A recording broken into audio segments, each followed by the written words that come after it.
The Hague Initiative for International A Cooperation. very important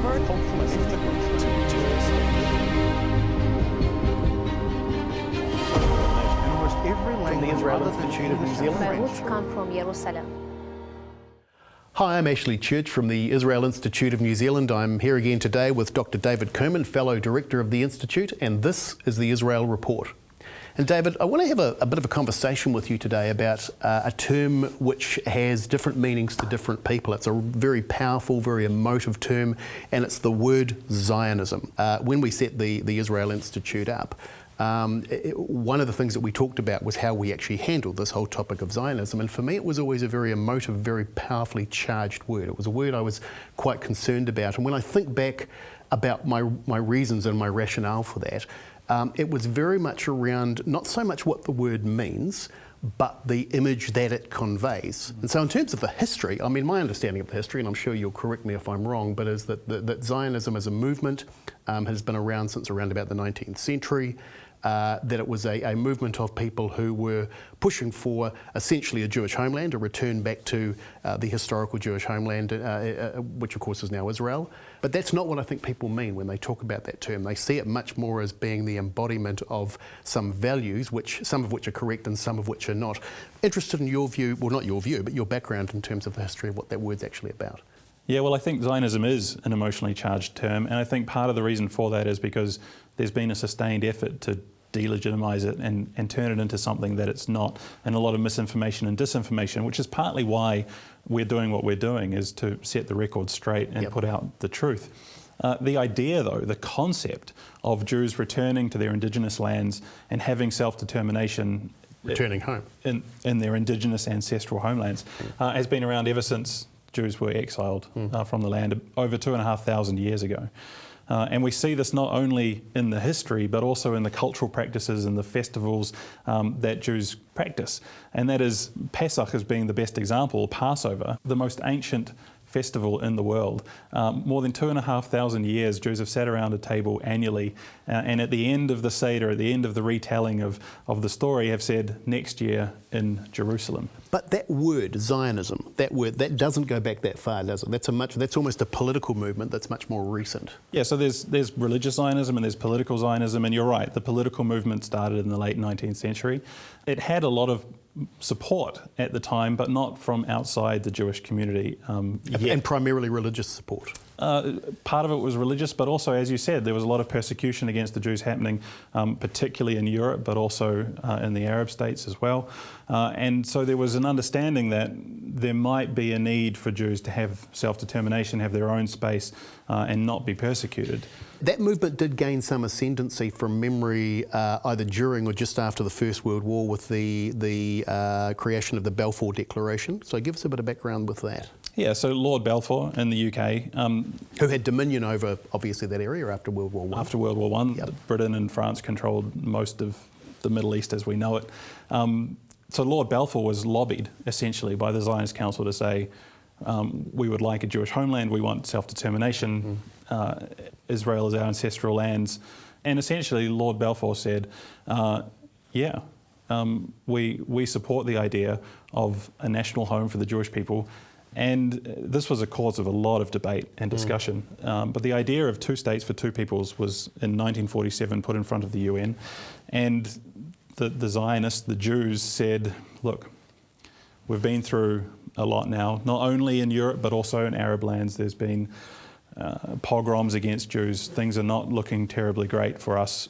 We'll take what we can get. There's a famous saying that they would have been happy with the size of a stamp, a postage stamp, just to have a Jewish home, self-determination in ancestral lands. And so the Jews accepted the plan, but the Arabs rejected it.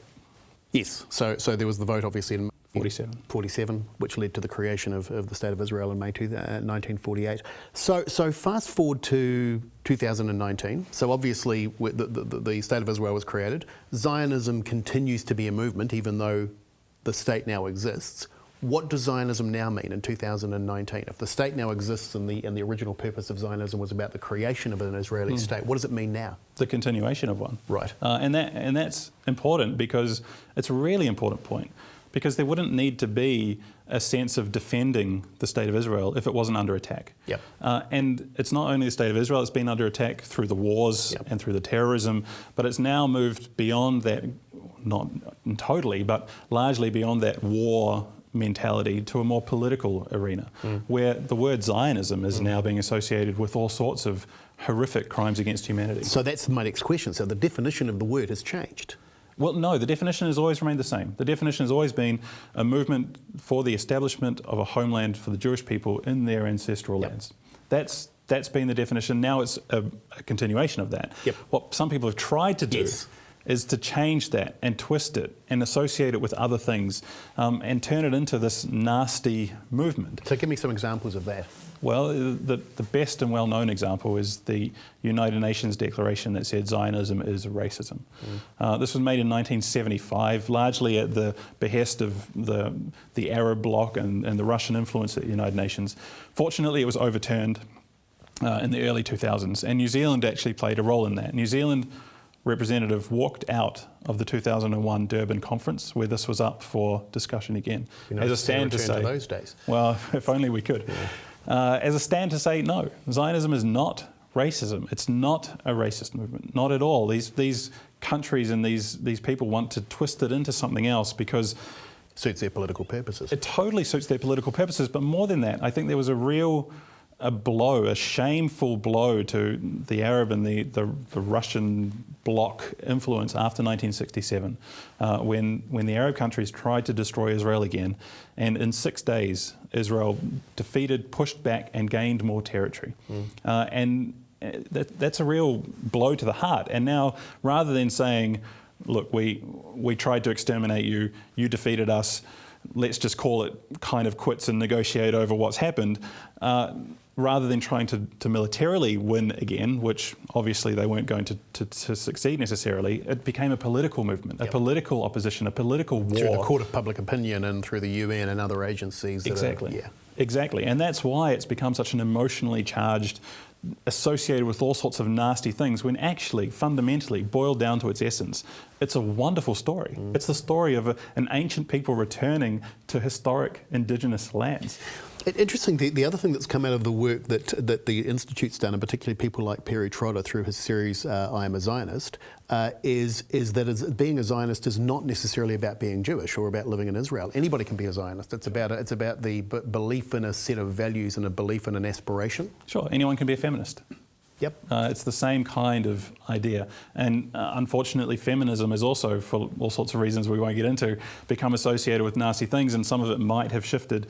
But at its base, at its essence, is about equality. And that's what Zionism is about as well. It's about equality for Jews to be equal, to have the same right to self-determination, to be able to live in indigenous lands and create their own path. And it has to be said that part of the reason that some people say it's racist is because there's a boogeyman about what Israel is doing to the Palestinians. But if you look at the facts on the ground, 20% of Israel is Arabs. They're the most well-off, prospering, long-living... democratic society. Able to vote in the elections. They Arab parties in parliament. Absolutely. The Knesset has 16 Arab MKs. We don't know what's going to happen in the next vote. Right. But absolutely. It's a wonderful, liberal, democratic, pluralistic society that happens to have a Jewish foundation. Like other countries have a Christian foundation or an Islamic foundation. So Zionism is about equality for Jews, and it should be celebrated rather than despised and demonised. Agreed. David, just before we go to Perry's outstanding video, I just want to talk a little bit again, following on from our previous theme, about the Institute itself, the work that we're doing. Obviously delighted about the support and the feedback that we're getting from people about the work of the Institute and some of the things that we're doing. And I know that, and I know you share this passion as well, but we're obviously very keen for people to get in contact with us, and if they want to help and be involved in the work that we're doing, very open to that, would encourage that. They can do that either through accessing our website at israelinstitute.nz, or in fact that's probably the best way to do it. Yeah, totally. israelinstitute.nz, on Facebook, on Twitter, on YouTube. So reach out, and I agree. I mean, the feedback that we've had from this series and from our writings and from the work that we've been doing has been overwhelmingly positive. And we knew it would be, because we did the poll that said more than 50% of Kiwis support Israel. So we know there's a large support base, and we're very proud to be at the front of that and looking for people to get in at the back of the scrum. And one very good example of that work is this outstanding video that I've been referring to from Perry Trotter about Zionism. And so let's take a look at that now.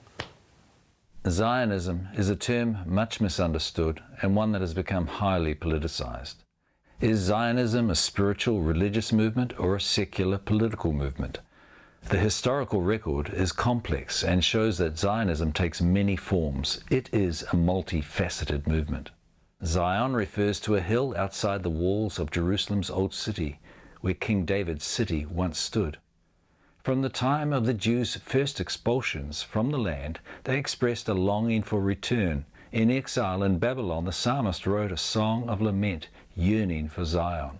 Although there was a partial return to the land, even in the time of Jesus, most Jews still lived outside the land.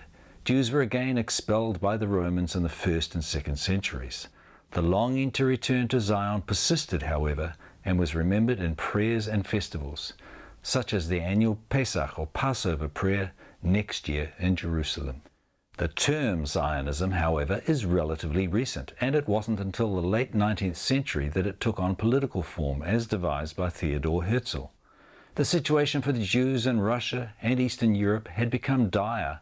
As a result of pogroms and persecution, over 3 million Jews fled these countries. Even in supposedly enlightened France, Jews faced anti-Semitism, having witnessed the trial of the Jewish captain Dreyfus, falsely accused of treason. Herzl was moved to launch his political Zionism. He concluded that the only answer to the persistent problem of anti-Semitism was for the Jewish people to have a national home. Not all Jews supported political Zionism. Some believed they should wait for the Mashiach or Messiah to come to restore them to their land as promised in their scriptures.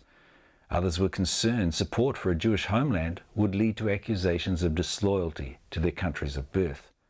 Some, including Herzl, entertained the idea of establishing a homeland in a place other than then Palestine, but others insisted that the Jewish homeland could only be re-established in their ancestral land. In the same period, a movement developed in Britain as part of an evangelical revival offering support for the return of the Jews. It was not until the 1917 Balfour Declaration that Zionism found broad support amongst Jews. The period between the world wars was one of dynamic growth under the British Mandate for Palestine. Zionists developed national infrastructure with the help from many around the world. And in 1948, just 3 years after Hitler's attempt to rid the world of Jews, the Zionist dream was realized. Israel was reborn. One of many myths about Zionism is that it was a settler colonialist movement that overran the indigenous people of the land. Firstly, even though they had been a minority, the Jews were and are indigenous to the land and maintained a continuous presence through the centuries. Secondly, unlike New Zealand, where settlers with no prior connection came to a foreign land, Jews were returning to their ancestral homeland. Thirdly, Palestine under Ottoman rule was an undeveloped and sparsely populated land. There were no defined borders, and its administrative centre shifted over the period. A variety of peoples lived in the land: Bedouin, Fellahin, villagers, Jews, Muslims, and various Christian groups, but for centuries it had been ruled by the Ottomans from afar. The area became more desirable as returning Jews began to develop the land, and immigration of both Arabs and Jews increased markedly over the period. Finally, the historical record shows that Jews intended and expected to live at peace with the other peoples of the land. It should also be remembered that in 1922 Transjordan was created.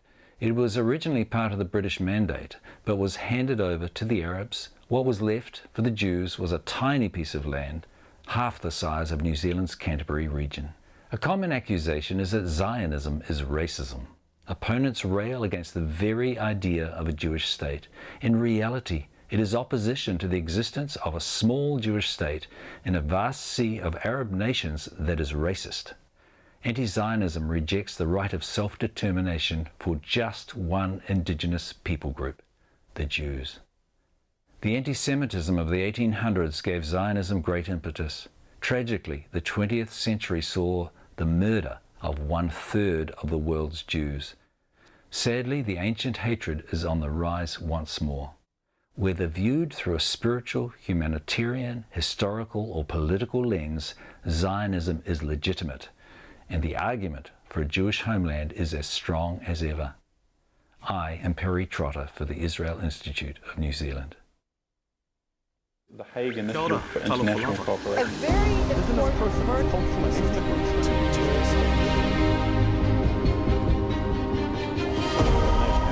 very important From the Israel Institute of New Zealand. My roots come from Jerusalem.